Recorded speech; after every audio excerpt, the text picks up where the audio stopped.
Então, senhores, em continuidade ao estudo da audiência de conciliação e mediação, artigo 334 do CPC, já tratamos dos caput e dos parágrafos quase que todos. O que eu quero assentar agora aqui com os senhores, o que eu quero ver detidamente agora aqui com os senhores, é essa obrigatoriedade mesmo na realização da audiência. Eu já pontuei com os senhores que a lógica do CPC, e eu falei isso várias vezes, pelo CPC, segundo o sistema idealizado pelo CPC, essa audiência ela seria uma regra. Não seria uma regra absoluta, né? Mas ela seria estimulada, a realização dessa audiência.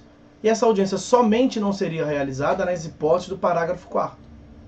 Nós vimos o parágrafo 8º do 334 também, que pune com multa, que impõe uma sanção processual para quem não comparece injustificadamente. Então o CPC, ele estimula / força, dá uma pressionada na realização da audiência.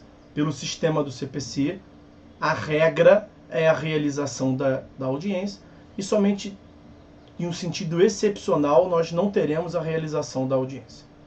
Isso no artigo 334. Eu posso mencionar ainda com os senhores sobre essa obrigatoriedade na realização da audiência, o artigo 695 do CPC, que trata das ações de família. E o modo de se interpretar esse artigo 695 do CPC é no sentido de que nas ações de família, nem as hipóteses do parágrafo 4º, que excepcionam a realização da audiência, têm vez. De modo que nas ações de família, artigo 695 do CPC, a realização da audiência é obrigatória mesmo. Não tem hipótese excepcional. A doutrina vai até trazer uma interpretação sistemática.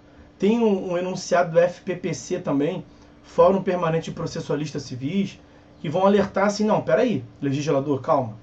Você aqui no 695, nas ações de família, quis forçar ainda mais a realização da audiência, tá? Eu entendi. Mas veja bem, nós temos a Lei Maria da Penha, nós temos medidas protetivas. E aí, se nessa ação de família tiver uma medida protetiva, tiver um agressor e uma vítima, você não vai colocar os dois numa mesma sala. Você não vai descumprir uma ordem prévia do judiciário que determina uma distância mínima, sei lá, de 250 metros entre eles e vai colocar na mesma sala. Isso não faz sentido. Então, nós temos aqui uma hipótese excepcional, um ponto excepcional, em que no artigo 695 nós não teremos a realização da audiência. Mas isso nós veremos melhor no procedimento especial, lá no artigo 695, vejam que deu um salto de 361 artigos. Tem muita coisa para ver ainda nesse meio tempo. Então eu quero deixar bem claro para os senhores que pela lógica do CPC, a realização da audiência ela é impositiva, ela é a regra quase que geral. Ela somente não se dará tratando das hipóteses do artigo 334 no parágrafo 4º. Se a causa não admitir autocomposição, que é absolutamente excepcional, ou quando ambas as partes manifestarem expressamente que não querem a autonomia da vontade das partes, artigo 166. Pois bem, vimos o CPC, artigo 334, recordei agora com os senhores, já tínhamos falado sobre isso. Acontece, meus amigos, que nós temos uma outra lei, que é a LGM, a Lei Geral de Mediação. É a Lei 13.140 de 2015. Lei 13.140 de 2015. Percebam que é uma lei que também é de 2015. Olha o tamanho do drama. E essa Lei 13.140 de 2015, ela prevê que ela é a Lei Geral de Mediação, mas ela também trata, ou seja, lá no final, nos atos das disposições finais e transitórias dessa lei, ela afirma que o que ela disse sobre a mediação serve também para outros métodos de solução consensual. Tá? Então, é a Lei Geral de Mediação que é aplicada supletivamente também à conciliação. No artigo 2º dessa lei, nós temos essa previsão da autonomia da vontade das partes como um princípio da mediação. Mas até aqui, o artigo 166 do CPC também tinha ido. E eu falei que pelo CPC, a autonomia da vontade das partes, para que não seja realizada a audiência, pressupõe que todas as partes, ambas as partes no polo passivo, no polo ativo, afirmem expressamente que não querem a audiência. Isso no CPC. Agora vejam o que prevê o parágrafo 2º desse mesmo artigo 2º da Lei Geral de Mediação. Ele vai densificar, ele complementa o que se entende por autonomia da vontade das partes. E ele prevê expressamente que ninguém será obrigado a permanecer em procedimento de mediação. Então, pela Lei Geral de Mediação, o Estado não pode impor, não pode sancionar com multa, por exemplo, não pode impor a participação em procedimento mediatório de qualquer dos envolvidos. Pela lógica do CPC, como nós vimos, a regra é: vem que eu estou mandando. Eu estou estimulando / impondo a realização da audiência. Eu marquei a audiência. Não é caso de não ter a audiência. Então eu marquei a audiência vai ser realizada, vem que eu estou mandando. Se não vier, multa. Artigo 334, parágrafo 8º. Pela lógica do CPC, é isso. Vem que eu estou mandando. Eu, Estado. Eu, juiz. Se não vier, eu fico ofendido e te imponho multa. Pela Lei Geral de Mediação, a lógica é outra. A autonomia da vontade na Lei Geral de Mediação, vejam o parágrafo 2º. Vem quem quer. Vem, eu marquei a audiência enquanto Estado. Fiz minha parte. O Estado fez a parte dele ao prever a audiência. Estado legislador. O Estado fez a parte dele ao designar a audiência. Estado juiz. Agora, o Estado não pode impor na marra, a goela dentro a consensualidade. Pelo parágrafo 2º do artigo 2º.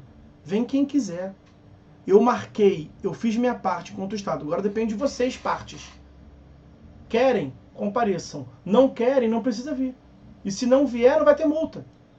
Porque eu, parágrafo 2º do artigo 2º da Lei Geral de Mediação, estou dizendo que ninguém é obrigado a permanecer em procedimento de mediação. E só permanece quem vai. Então ninguém é obrigado a comparecer em procedimento de mediação. Ok? Percebam que nós temos aqui uma contradição, né? Nós temos aqui uma evidente antinomia de normas. Temos uma norma dizendo que tem que vir porque é obrigatório. Artigo 334 do CPC. Temos uma outra norma dizendo vem se quiser. Logo não é obrigatório, é facultativo. Artigo 2º da Lei Geral de Mediação. Como é que nós vamos resolver essa antinomia entre as normas? Qual que vai prevalecer? Os senhores se lembram dos critérios de resolução da antinomia entre normas? Nós temos 3 critérios. O primeiro critério, tem que começar por ele, não tem jeito, é o critério hierárquico. É a hierarquia. Critério hierárquico, hierarquia entre as normas. Porque, evidentemente, se nós temos uma norma que prevê que tem que respeitar o contraditório, e essa norma está na Constituição. Aí vem uma lei e fala que o contraditório não serve para nada, que o juiz não precisa respeitar o contraditório. Tem uma antinomia entre as normas. Qual que vai prevalecer? A constitucional. Então a norma superior prevalece sobre a norma inferior.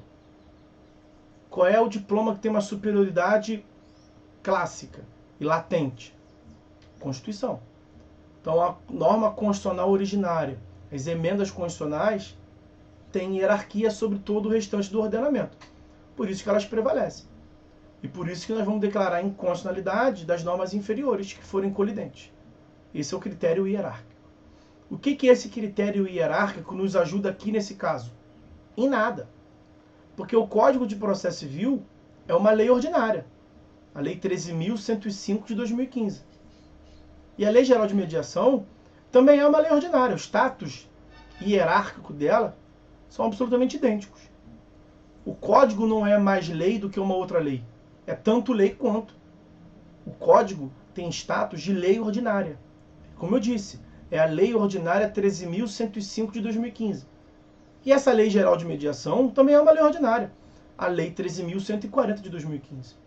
Então o critério hierárquico é o critério preponderante para solucionar antinomias. Mas nesse caso não adianta nada. Qual é o próximo critério? Aqui tem uma divergência, tá? Mas prevalece o entendimento que o próximo critério a ser utilizado é o da especialidade. De modo que norma especial prevalece sobre norma geral. Qual é a norma aqui especial e qual é a norma geral? O CPC é uma norma geral, naturalmente. O CPC trata de tudo. O CPC não trata apenas, especialmente, da mediação. Ele trata de tudo. Princípios processuais, litis, consórcio, intervenção de terceiro, citação, petição inicial, audiência, contestação, provas, sentença, recursos. Trata de tudo. Então, o CPC é a lei geral. A lei geral de mediação trata apenas de mediação. Qual é a lei especial aqui? É a lei geral de mediação. Então, pelo critério da especialidade, prevalece a lei geral de mediação. De modo que prevalece esse artigo 2º, parágrafo 2º da Lei 13.140 de 2015. Ok? Então, seria opcional. Por isso tem muitos juízes que não estão nem marcando essa audiência, com base nessa justificativa. Porque vem quem quiser. Então, na verdade, eles estão dizendo que as partes têm que manifestar que querem. Inverte totalmente a lógica. Tá? Tem muitos juízes que não estão punindo a parte que não vai, pelo parágrafo 2º do artigo 2º da Lei Geral de Mediação. Ok? Mas isso não está consolidado. Isso tem muita divergência. E nós temos a divergência também quanto a qual seria o critério de antinomia, de resolução da antinomia de normas, depois do hierárquico. Eu falei que não tem dúvida quanto ao hierárquico. Hierárquico é o primeiro. Eu disse que predomina o entendimento, prevalece o entendimento, que logo após do hierárquico vem o critério da especialidade. Mas há quem diga que nós temos o critério temporal, logo depois do critério hierárquico. E pelo critério temporal, a temporalidade do tempo, como é que nós temos aqui? A lei posterior revoga a lei anterior naquilo que foi incompatível, não é isso? Lei posterior revoga tacitamente lei anterior quando houver antinomia. Qual é a lei posterior? É aqui que nós temos um drama, é aqui que nós temos um problema. Porque tem gente que quer forçar na marra a sua concepção, né? Isso só vi discussão aqui nesse ponto. Vamos ver o critério temporal. Como eu disse, o CPC é a Lei 13.105 de 2015. Mais precisamente, ela é de março de 2015. Ela foi promulgada em março de 2015. A Lei Geral de Mediação, ao seu turno, é a Lei 13.140 de 2015, como eu lhes disse. Mais precisamente, ela é de junho de 2015.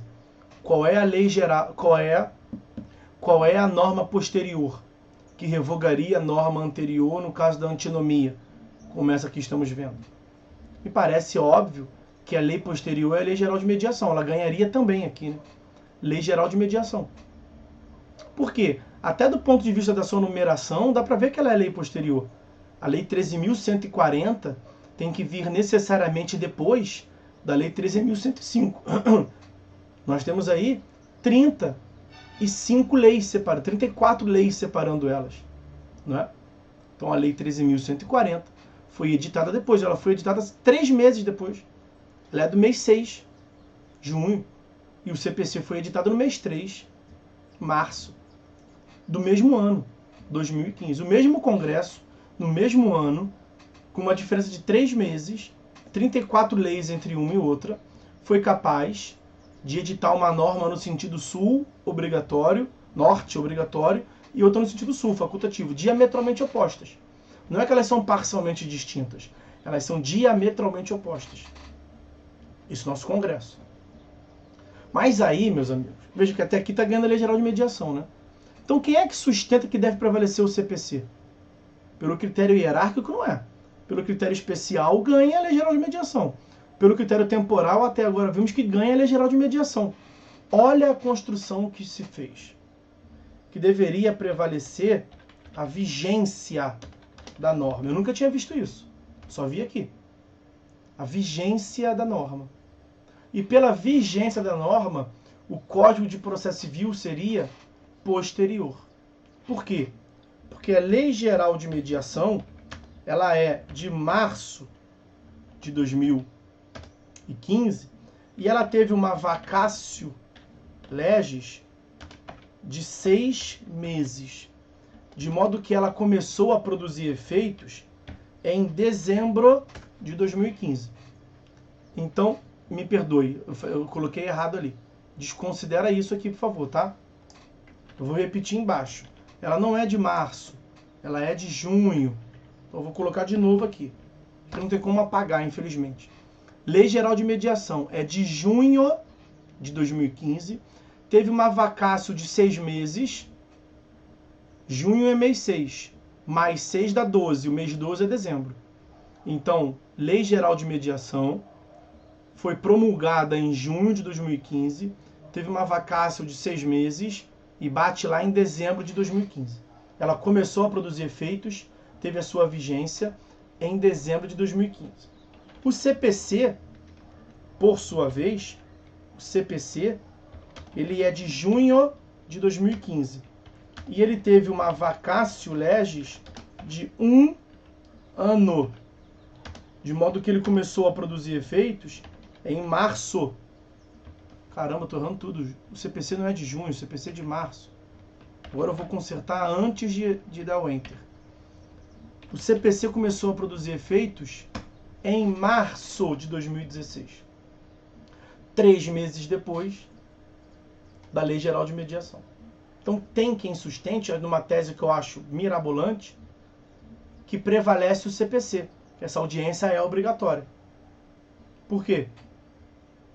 Porque ele começou a produzir efeitos, mais precisamente no dia 18 de março de 2016. Isso é uma data boa para pegar. 18 de março de 2016, quando o Código começou a produzir efeitos. E quando ele começou a produzir efeitos, quando surgiu o efeito do artigo 334, parágrafo 4º, parágrafo 8º, ele teria revogado o parágrafo 2º do artigo 2º da Lei Geral de Mediação. Eu não concordo. Para mim prevalece a Lei Geral de Mediação, mas o drama está posto dessa forma. Ok?